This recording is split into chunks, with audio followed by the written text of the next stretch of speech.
It's 8 o'clock. This is the UK Tonight. Storm Isha batters the UK with winds of almost 100 miles an hour. At least 2 people have died and tens of thousands have been left without power. We'll have the latest for you with a second storm due to barrel in tomorrow. Well, there's been major disruption to planes, trains and ferries. Hundreds of flights cancelled or diverted. We find out tonight what it takes to fly in a storm. What's it like trying to land a plane in these kind of, well, look at it, the rain's pouring in, it's windy. You know, what's it like trying to land a plane in Storm Isha? We prepare for all types of weather scenarios when we're training. Also coming up, we'll have an exclusive report from our home editor, Jason Farrell. He's been speaking to a whistleblower who resigned from Greater Manchester Police and says failures there have left a paedophile ring at large for years. And as the inquiry into the post office scandal continues, tonight we'll hear Peter's story. He was one of the wrongfully convicted former sub-postmasters, and he died before he could clear his name. His widow, Marion, will join me here in the studio later.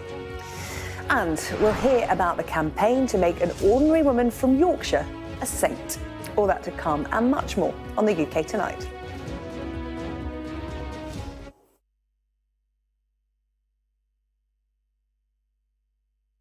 And tens of thousands of homes. 2 people have died and tens of thousands of homes are without power tonight. This is after Storm Isha swept across the UK.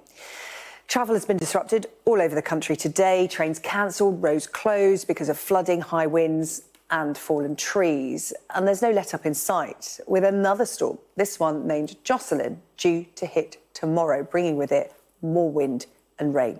Sky's Shingi Marike has our first report tonight. This was the frightening power of Storm Isha in full force.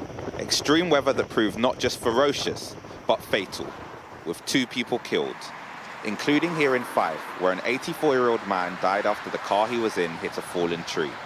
See the car travelling along here, it sort of swerved and come to a sudden stop. At that point I didn't really know what had happened. I could see trees sort of lying on the road, but I didn't realise that it had, collided with the tree.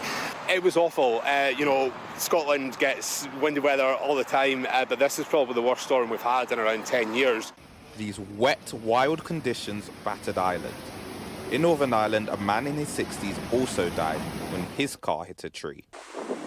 This was a rare blanket weather warning covering most of the country, and yet some people still took chances.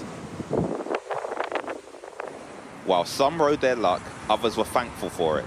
On the M1, a disaster was avoided when the sides of a lorry were flung into a field, somehow missing cars on a busy motorway. Another close call in Lincolnshire, where this roof was ripped from a house. Nearly 200 miles away in England's most northern county, this was the 7th named storm they've seen this winter. In poor weather, Northumberland is the kind of place at the mercy of power outages. It's rural, rugged and remote. After Storm Isha battered the country overnight, hundreds of people here woke up off-grid. Wind speeds of up to 100 miles per hour pushed infrastructure to its limits. It's when it gets above 80, that's when it becomes really difficult because we get wind-borne debris, we get trees coming down, and that's when you start to see a bit of impact on our network. Thank you very much. The quick work of engineers reconnecting power kept Lindsay's shop open for business, but now there's more bad weather on the way. Not looking forward to that, if I'm honest. Yeah, it's not ideal, but like I say, we're in the north. It's what you have to deal with. The power goes out regularly, so that's what we do. As long as it's not for a prolonged period of time, we all survive.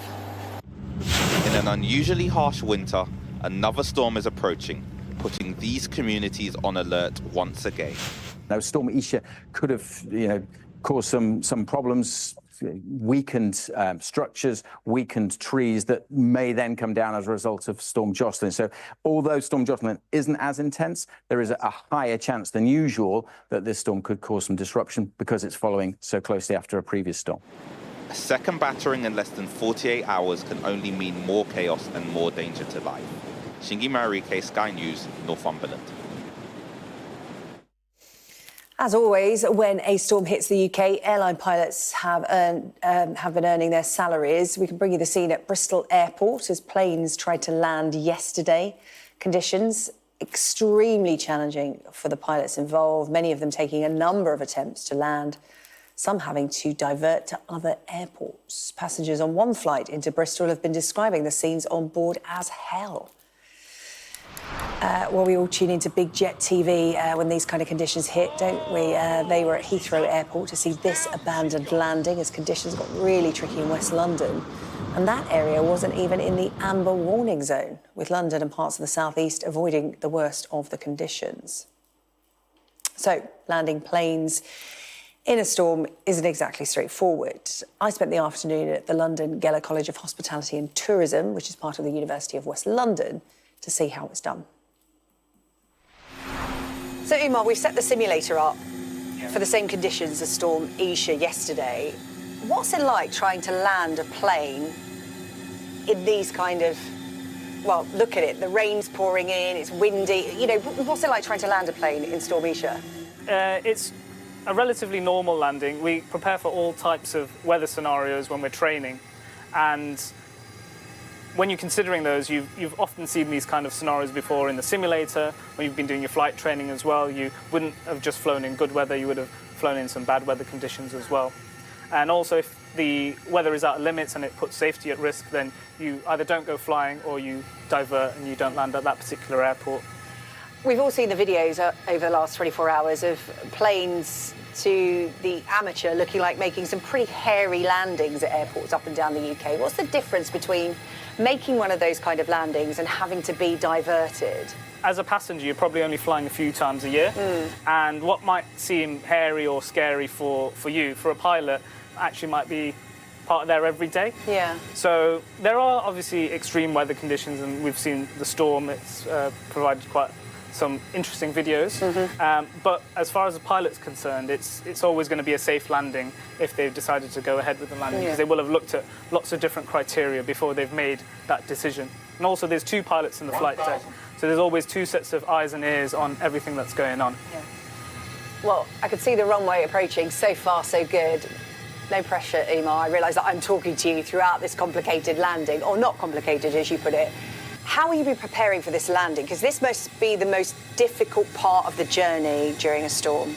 So, preparing for landing, often at in the cruise, you'll be discussing with your fellow pilot as to what some of the risks, some of the threats might be, and you will have thought about those ahead of time, discussed those, and how you might deal with them. Also, there's certain limitations. For example, if the wind is too strong, you might have to divert. You might have to go to a different diversion airport. Again, when do you make that call? Because, you know, we've been watching the footage coming in over the last 24 hours of planes landing, and, you know, they're so wobbly, and a lot of people go, how can they land? Surely they could have been diverted. Isn't that dangerous? How do you make that kind of call? There's certain criteria you have to meet, which are stipulated by often the airline that you're flying for, and also the manufacturer, as to what is considered safe, and then they'll obviously put a buffer into that, and then you'll then be operating within a very, very sort of low-risk environment. If you don't meet those criteria, the stability criteria for the landing, then you don't go forward with the landing. Even if after you've made that decision, you find anything is not to your liking, or there's something that you want to address, then you can go around and take the problem back into the air, discuss it, and then come in for another approach. And when you're experiencing those turbulent conditions in the back, how does it feel up here? And so many passengers get nervous about turbulence in these kind of conditions. How do you alleviate that? It's a bit like if you might be driving. The first time you hit a pothole, it can be very, very jarring. But after you get used to some less than ideal roads, you realise it's actually, whilst it can be a little startling at times, it's nothing to worry about and nothing of concern. 100. Here we go, we're just coming in to land. 50, 40, 30, 20, 10.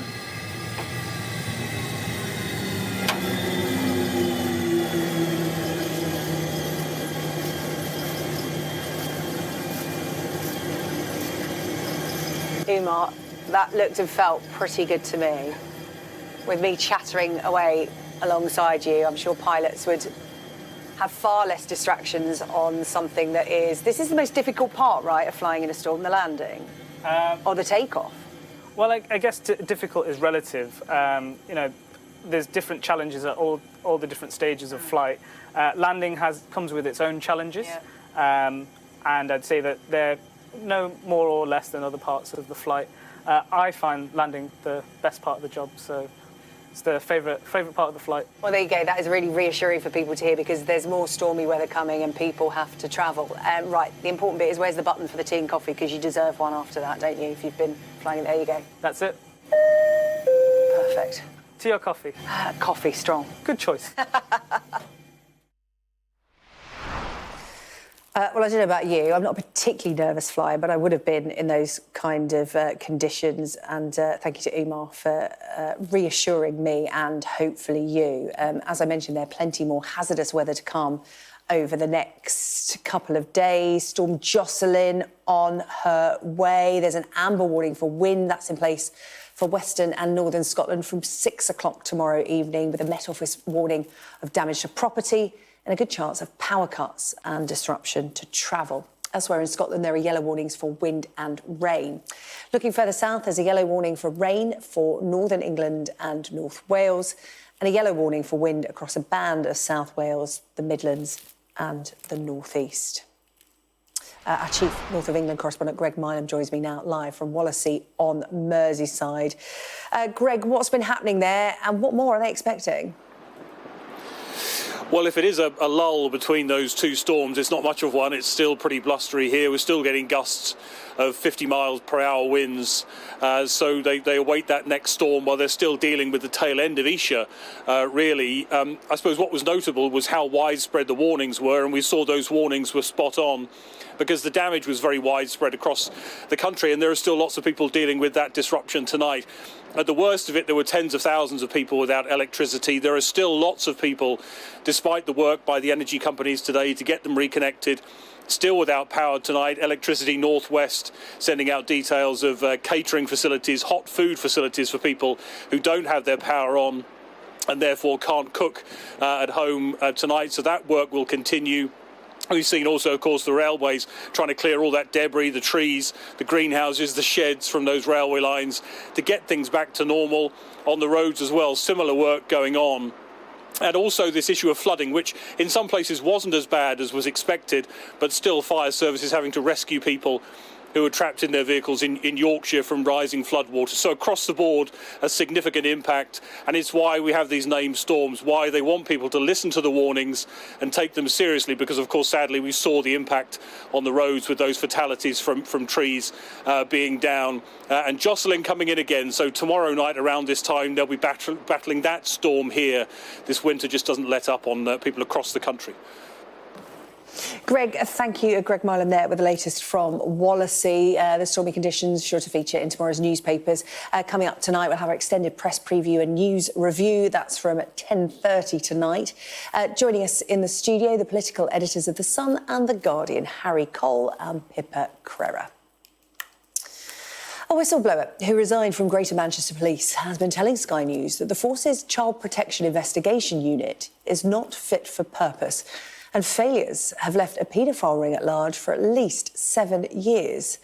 The detective constable that we're calling Lucy said her work with victims only served to re-traumatise them, and failures could have allowed the continuation of what she says professionals called some of the worst abuse they'd ever seen. Our Home editor Jason Farrell has this report. A whistleblower herself, former detective Maggie Oliver, is taking me to meet a woman who wants to expose failings in Greater Manchester Police. Hi there. Hello.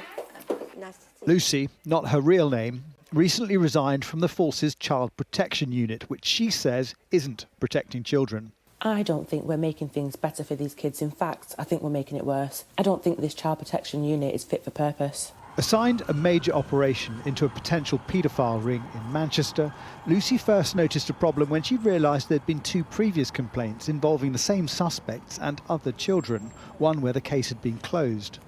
Many of the children have reported multiple disclosures of sexual abuse, physical abuse, neglect and psychological torture.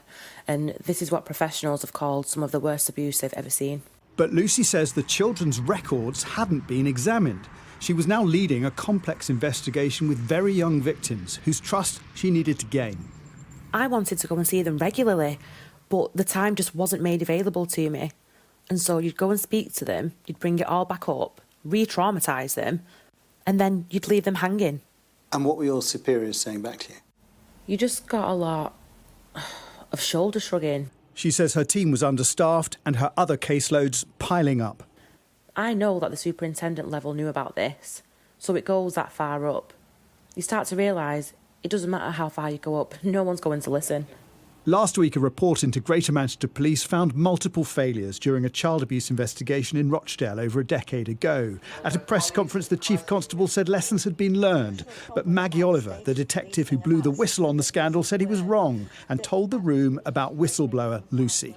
And that officer could have been me 12 years ago. She had been banging on doors. She has been desperately trying to get a very serious case where many, many children are being abused taken seriously. Greater Manchester Police is looking to reassure the public that it has learned from the failures of the past, and in a recent statement said that its child sexual exploitation major investigations team now boasts 120 police officers and staff, following a multi-million-pound investment. The allegation was GMP does not give this issue a high enough priority. It doesn't resource it properly. And that allegation is what I have been setting about to correct. What higher priority do you need, really, than the protection of our children from paedophiles? GMP told us Lucy's concerns are being reviewed at a senior level, adding, "We can confirm that the children in question had been subject to safeguarding arrangements for several years before reports of non-recent abuse were made. They were protected and are safe and well and have been throughout the course of the investigation. A team of 4 officers continue to investigate. 2 suspects remain under investigation and reviews have been taking place every 6 weeks since January 2023.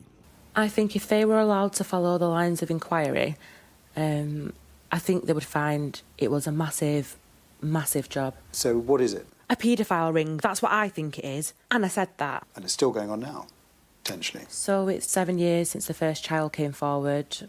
Yeah. So that's a failure. Lucy is now calling for a serious case review.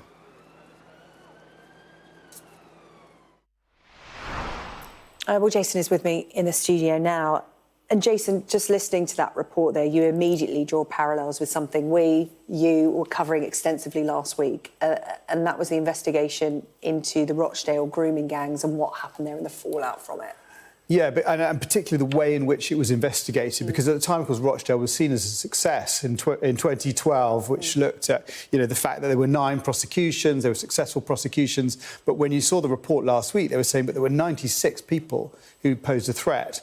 And what this investigator was saying is that she felt like she was being encouraged to minimise her investigation, to look at only a few victims, to not look at the broader picture. And she's saying, I think there's a paedophile ring here. There's a lot more going on. I haven't got the resources to look at it. She felt like the victims, she felt like she was letting them down. That's exactly how Maggie Oliver felt. Eventually, it kind of impacted on her mental health. Again, that's how Maggie Oliver felt when she tried to blow the whistle, and she felt she wasn't being listened to. So more parallels. And what she didn't want was what Maggie Oliver had was have to wait 10 years for that vindication. She just wanted to come out, had left the force. And of course, the other parallel is, Greater Manchester Police has lost a police officer. Yeah, when we were talking about Rochdale last week, they were highlighting indifference from local councils, lack of resource as well. Again, that comes up here with regard to Lucy saying that she had an idea of the scale of the problem, and there might have been talk about it, people knew about it, but there just wasn't the resource, and she was never provided with the staff to actually make any meaningful headway. Yeah. It wasn't called an investigation. What she was working on was called an operation, and that means it's bigger. That means it's got multiple lines of inquiry. You expect, therefore, multiple officers. We are told now there are 5 officers working on this case. Certainly she says when she was working on it, she felt like it was just her and then her and maybe one other, and that simply wasn't enough. So, you know, Greater Manchester Police say they have invested now in more police, and we have also currently got another inquiry looking at current cases, current victims, and that's due to report in the summer. So we should get some indication of whether this is a wider problem within GMP. Yeah, I was going to say, where does this go from here in terms of, obviously, GMP, the spotlight are on them for various different reasons. A lot of the reporting you've done over the recent weeks and months. Where does this particular story go?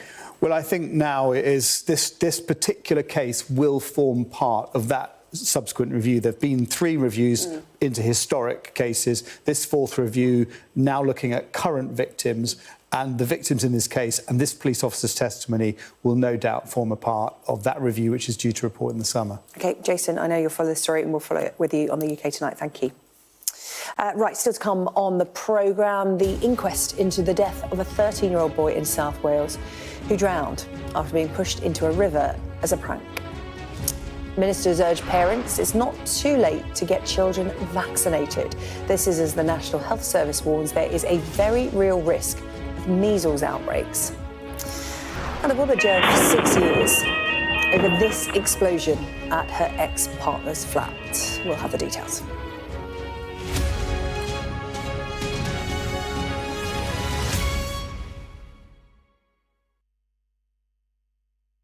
We've got a colony of 16 Gen 2 penguins here at Sea Life London, and this morning it's cleaning and swim time for them. They get up with the daylight, which comes on at about 9 o'clock at the moment.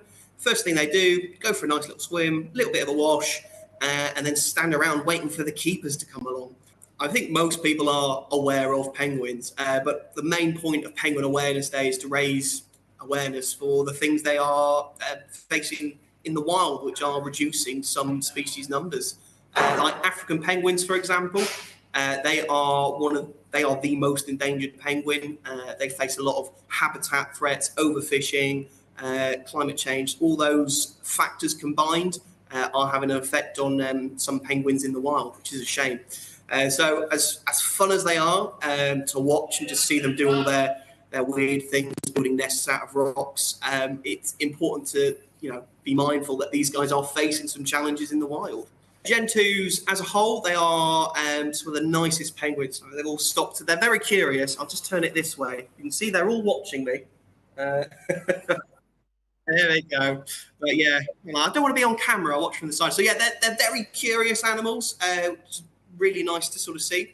But also, yeah, they are incredible divers. They are the fastest swimming species of penguins. They can swim at about 22 miles per hour, which is pretty speedy. They're quite a small species of penguins, so because of that, they're a little bit more cautious and curious, because there's a couple of predators in the wild. You'll find these guys around the Falkland Isles. So they don't usually live on the ice like you imagine most penguins. They're usually on a bit of dirt or a bit of grass, and they dig a little... don't dig a little hole, but they'll find somewhere like that. So penguins do nest and live in a variety of places, not just in Antarctica.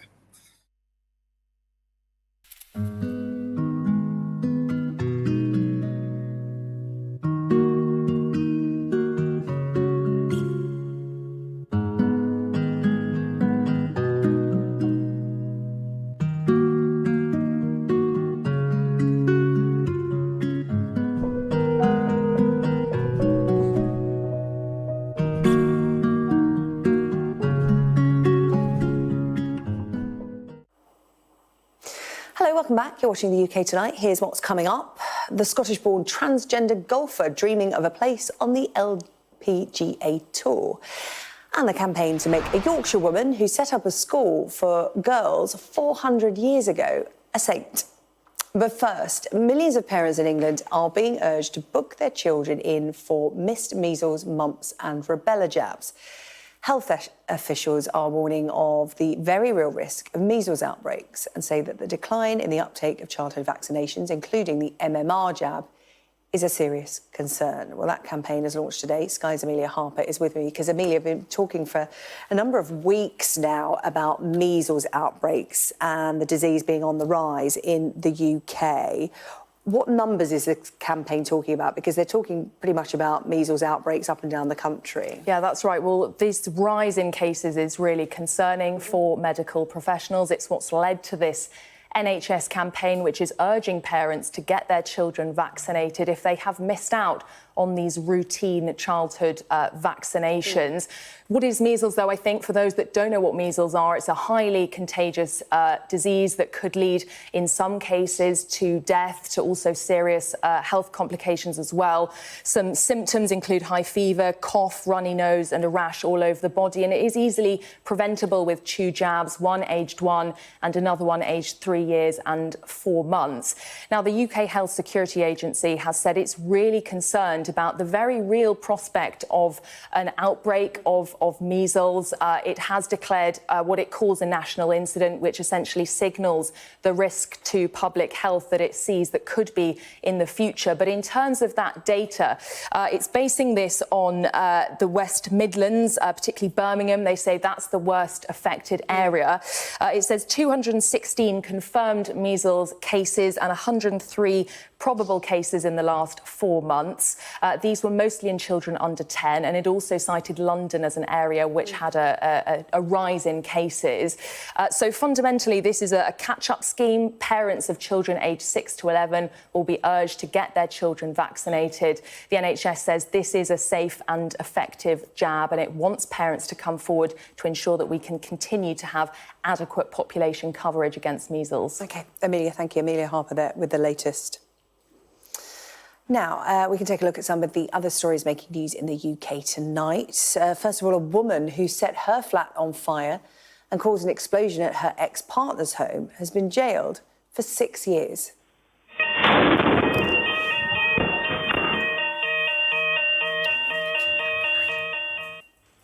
Laura Marie Talbot started several fires in her flat in Northampton back in December 2022 and carried out this pre-planned attack at her ex's flat 6 months later. Her ex-partner wasn't home and nobody was injured. Talbot admitted arson with intent to endanger life. Analysts say there will be a sharp fall in energy prices in the spring. They say the average annual household bill is going to drop from £1,928 to £1,620. Bills would still be higher than pre-crisis levels, but there could be another fall come the summer. The UK's biggest airports are set to miss the deadline to install new security scanners to end the 100 ml limit on liquids. Heathrow, Gatwick and Manchester all say they're not expecting to have the scanners up and running by June the 1st. Airports such as London City and Teesside are already using these scanners, and passengers can carry up to 2 litres of liquid in their hand luggage there. Consumer Group Which says the differing rules could lead to confusion and delays at security this summer. And a new report suggests the pandemic caused a generation of problem dogs. The Royal Veterinary College study estimates high rates of behaviours such as separation anxiety and aggression towards other dogs. The report author says introducing puppies to people, other dogs and the world around them at an early age, things made much more difficult, of course, by the lockdowns, is crucial for their development. The inquest into the death of a 13-year-old boy in South Wales has found he drowned after he was pushed into a river as a prank. The assistant coroner said that Christopher Capa, who wasn't a confident swimmer, was deliberately pushed into the river by another boy in July 2019. Our Wales correspondent Dan Whitehead reports. Cheeky and a shining star. That's how the family and friends of Christopher Capa remember him. The 13-year-old drowned whilst playing with friends in the River Cynnon in South Wales in 2019. Today, a coroner has concluded he was deliberately pushed into the water in what was a dangerous prank. Christopher would have celebrated his 18th birthday in January of this year. It was difficult watching other children do normal things that Christopher won't be able to do. I wonder every day what he would have looked like now. The coroner found that another boy, Jaden Pugh, 14 at the time, did intentionally push Christopher into the river, dismissing his evidence that he fell into him as untrue. In 2020, the Crown Prosecution Service said there was sufficient evidence for a manslaughter case, but it was never brought, saying it wasn't in the public interest. When Christopher entered the water, he began panicking and shouting for help. Other children jumped in to try and rescue him before he disappeared below the surface. One of those who tried to help was Christopher's school friend, Millie Morgan. I think I was the last to jump in because it's obviously scary, but you could see he was like giving up and he couldn't try anymore. And I tried going under and looking from underneath the water, but obviously the water was just pitch black and green and freezing, and it was so deep and it just couldn't go no more. On Christopher, he remembered as a shining star, so much potential and just joy. The lack of prosecution led the family to accuse South Wales Police and the CPS of racism. Today, the police watchdog, the IOPC, said although communication with the family could have been better, there are no grounds for any disciplinary proceedings against officers. The family's legal team say they now want the case to be reviewed. Dan Whitehead, Sky News in Pontypridd, South Wales. Still to come here on the UK Tonight. I'm going to be joined in the studio by the wife of a postmaster convicted of false accounting in the Horizon IT scandal, who died before his name could be cleared.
Now, Peter Holmes was a retired policeman and a sub-postmaster of 13 years when he was arrested due to the faulty Horizon computer system.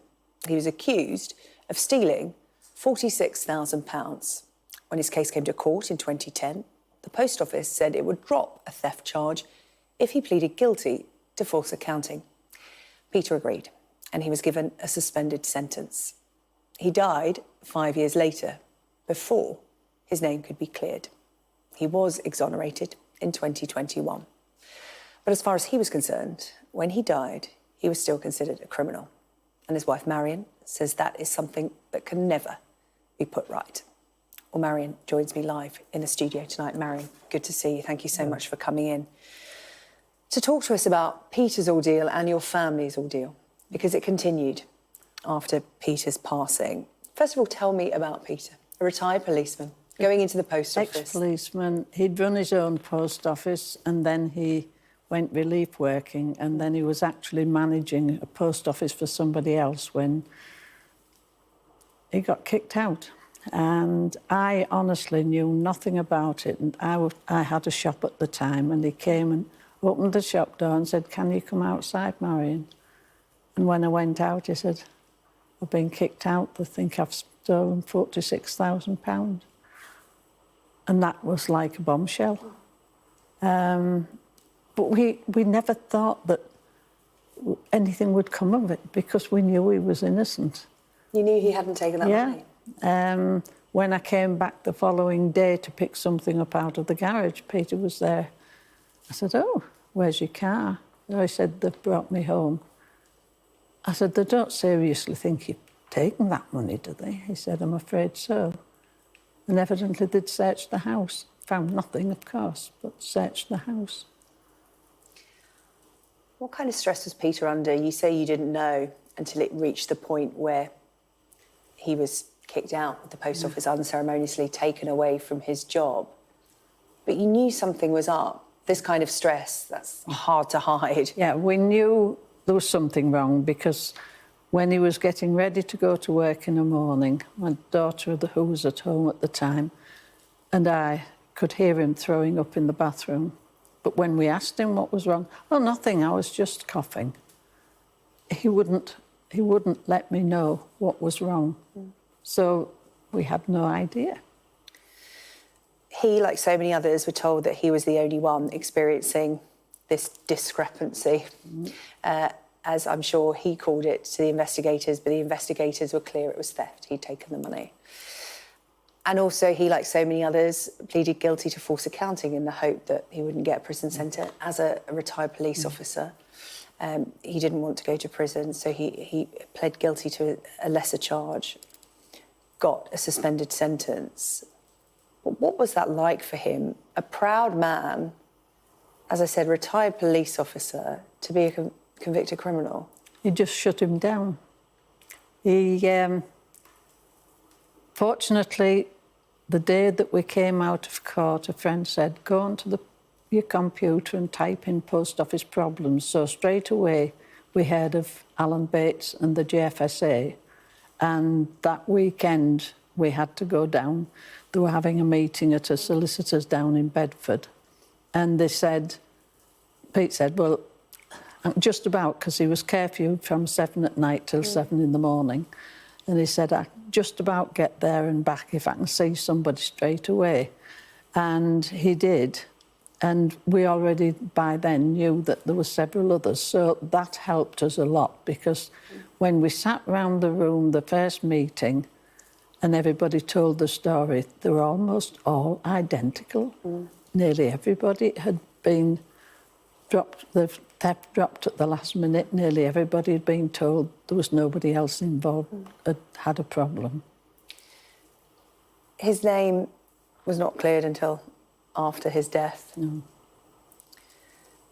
As a family, how do you feel about that? Sad.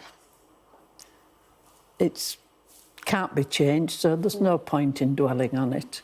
But every time something happens, I just think, I wish Pete was here to see what's happening now.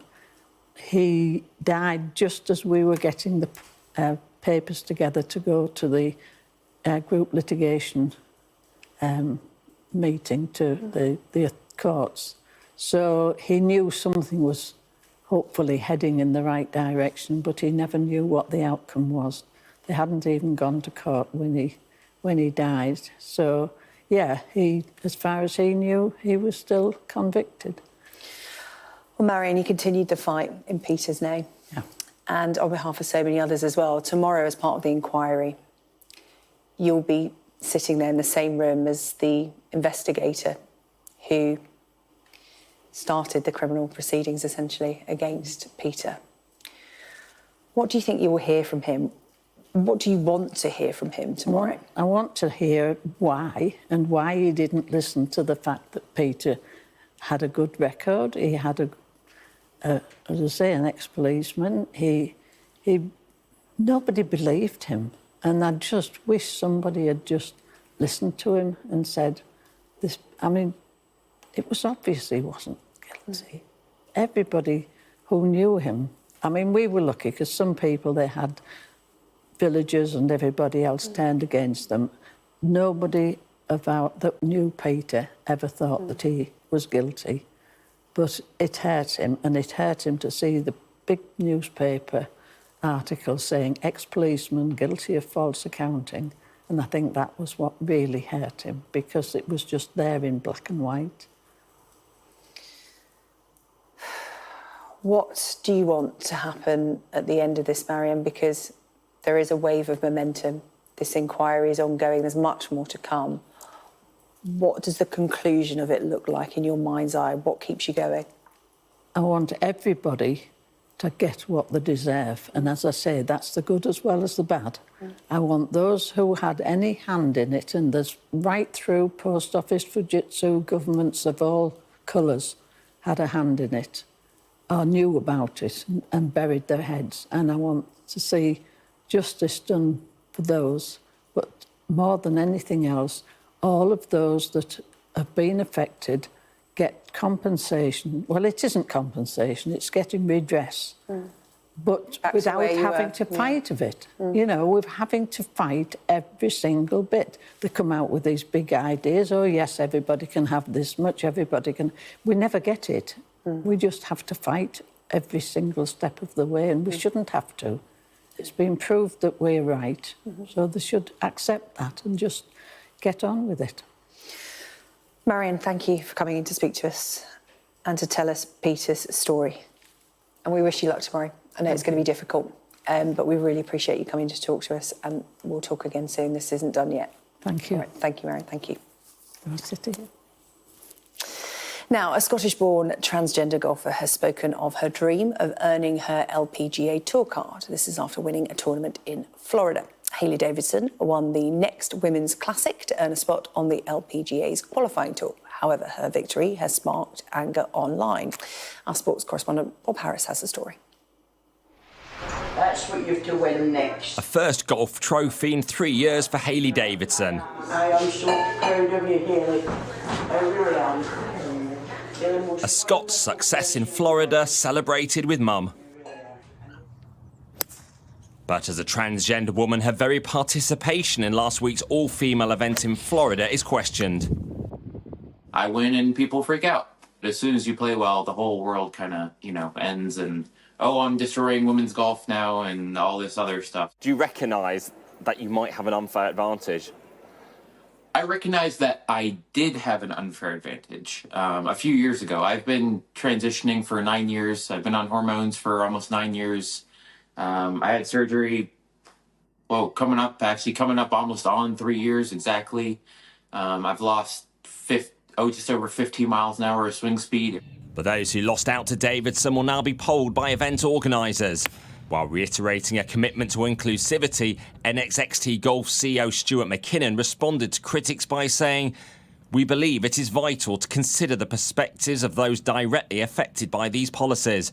Furthermore, in maintaining the integrity of our standards, we have requested Hayley Davidson to undergo additional testosterone testing to ensure compliance with the appropriate guidelines." Activists are trying to protect female sport for those female at birth. It is just not possible for a male to compete in a female category without creating unfairness for those females. You know, if we didn't have female categories, there wouldn't be any professional women golfers. There wouldn't be winners of this women's tournament. Golf has shown it's open to transgender women competing in female events, but other sports have prioritised sporting fairness over inclusivity, and that means we've seen cycling, swimming and athletics impose restrictions on anyone who's gone through male puberty from competing in female categories. At this club, amateur golfers want trans women to feel welcome in their sport. All sports should be open. Adjustments can be made for people who've moved over from one sex to another. If there are like biases by muscle or testosterone or estrogen. The change of gender is a personal matter and we shouldn't really interfere. It is true in competitions. It's got to be decided and probably monitored to see what is fair and what is not.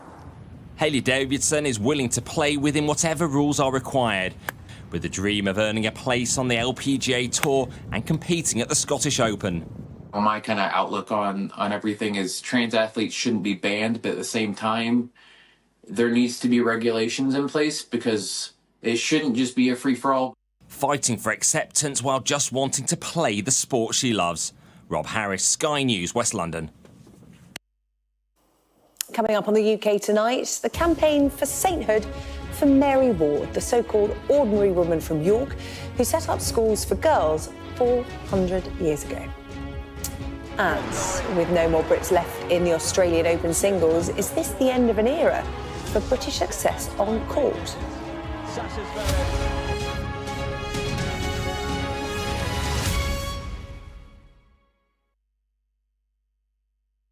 The attempt is going to be to set a new world record for the longest expedition by sit ski. So for viewers, it's like a wheelchair without the wheels, but with skis mounted underneath, and you're using ski poles to kind of propel yourself forward.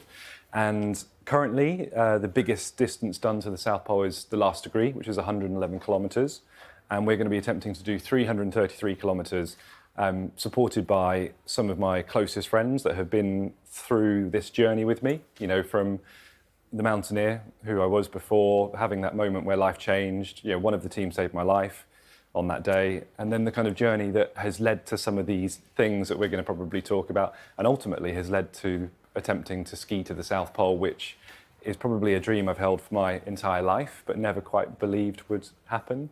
I think psychologically, physically this is going to be difficult, but possible. Psychologically, this is going to be really tough. It's going to be an extreme environment where we're going to be skiing and sit skiing, you know, using my upper body alone for 11, 12 hours a day, covering maybe just 20 kilometres because of the kit that we're pulling with us.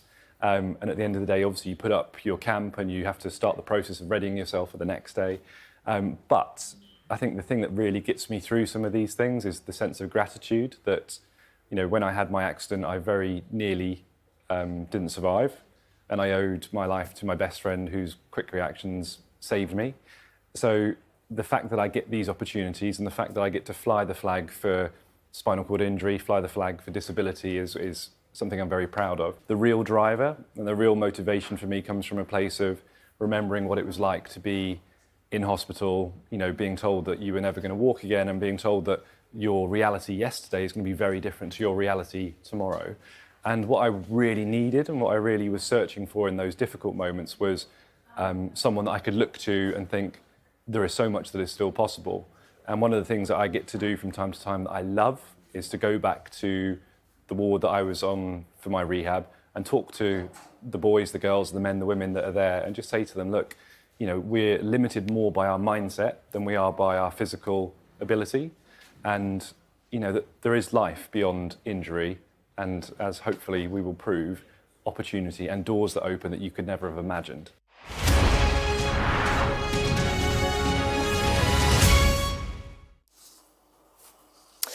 Coming up, the campaign to make a woman from York who set up schools for girls 400 years ago a saint. But first, Dave is here with the sport. Dave, no Brits left at the Australian Open. Cameron Norrie, our last hope. did put up a fight, though, didn't he? Put up a hell of a fight against Alexander Zverev, Olympic champion, former world number 2. Never taken a set off Zverev before. He took him all the way to deciding tie-break, 2 sets apiece, sudden death kind of tie-breaker. He lost 10-3 in that fairly convincingly, but God, he did play really well. He's reached the Wimbledon semi-final before, lost in 4 sets to Novak Djokovic, but at 28 years of age, he's our British number 1, very much taken over from Andy Murray. And, yeah, he's not far away from taking out some top 10 opponents. Yeah, the Australian Open, all the Brits going out in the early stages, big names, Emma Raducanu, Andy Murray, sort of hinting that that might be his last Australian Open. Are we going to have to get used to seeing fewer Brits at these sort of big Grand Slam events now in the later stages, particularly? Well, let's hope not. I mean, Andy Murray has flown the flag, hasn't he, for British tennis for such a long time, and it's been fantastic to watch his career. And even in the latter years, when he's had hip problems and hip replacements and all sorts, it's been brilliant to watch the way he just refuses to give in. But he's got unbelievable spirit. But he just has, in the latter weeks, suggested that, yeah, it looks like he might be coming to the end. And it'd be a sad day when he does call time on his career. Hopefully it's not for a while yet. But we've got Jack Draper at 22, Norrie, who's 28, Emma Raducanu, US Open champion in 2021, of course. She's only 21 years of age. So I don't think we've seen the end of the young Brits yet. I think there's still plenty of life in us. So I hope. In them. Yeah, well, in them, not in us. OK. Well, 1 or 2 concerns for the tennis then. 1 or 2 concerns for the rugby as well. This Sky News Sports Bulletin is brought to you by Vitality.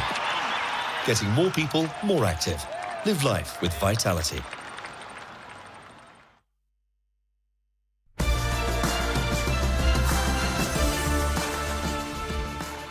2024 will mark the return of the Olympic Games to Europe for the first time since London 2012. Team GB sprinters have an enviable strength in depth, but only 3 male and 3 female sprinters can compete in the individual events. Eugene Amodadze is one of a number of British sub-10 second 100-metre male sprinters. He's a little bit different, though. Yeah, a late starter, very late, in fact. He began just 5 years ago, narrowly missing out on the World Championship 100-metre final last summer at the age of 31. He's getting faster, though, and that's all the more incredible as before he began sprinting, he'd forged himself a career.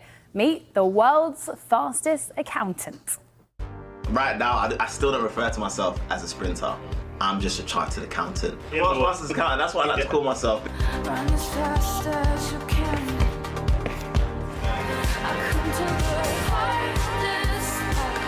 Wait, every penny, every little helps, right?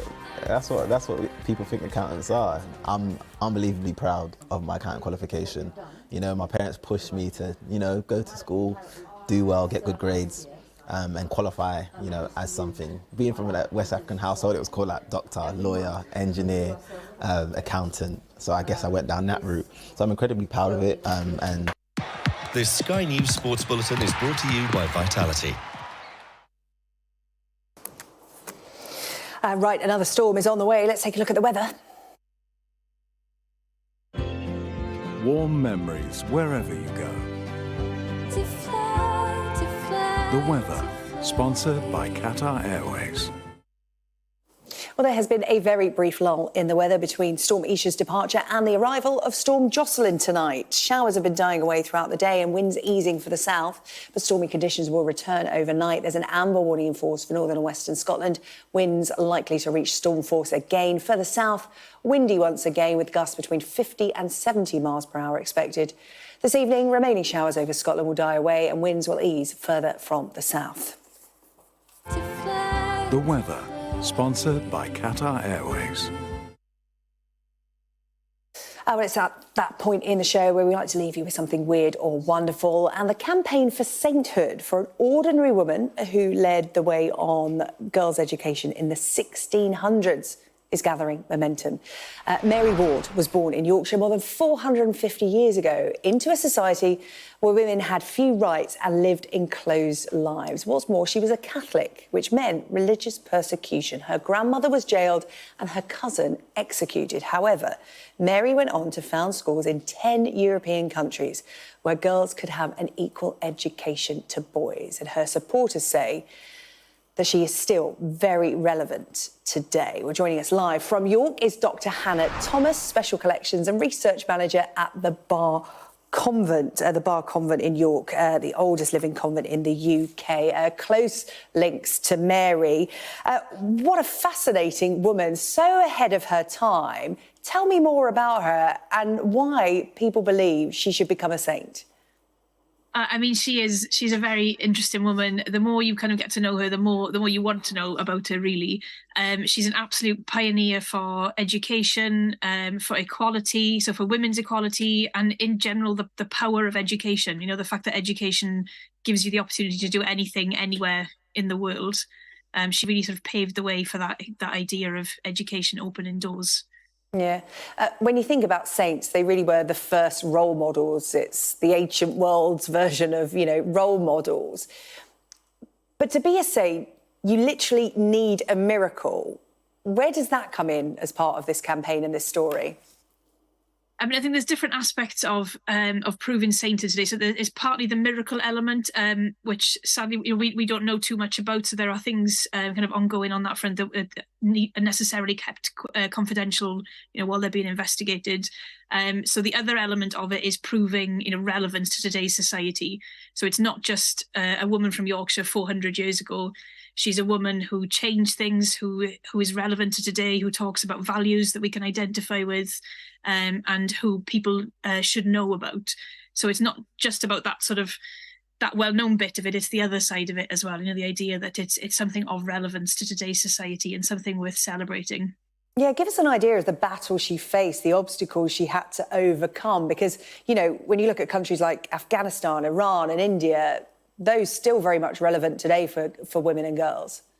Yeah, and the followers of her order are still changing, education. So there's been recent legislation in South Sudan that her sisters have actually influenced her order that's working there currently to provide education for young girls. So for Mary Ward herself, this is at a time where philosophers are debating if women even have souls or not. So women are just seen as, wives and mothers, that's all they're there for.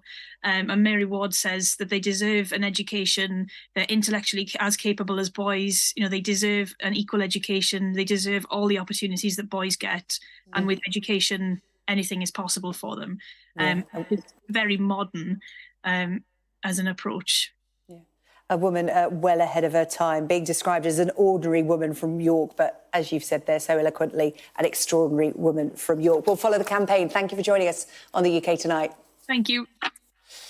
Right, you can catch up on all the highlights on our webpage. Just scan the QR screen. But stay with us here on Sky News. Coming up, it is the launch of The World with Yalda Hakim. Tonight, Yalda is going to be joined by the Shadow Foreign Secretary, David Lammy. So stay tuned. Yalda Hakim's brand new show is coming up next.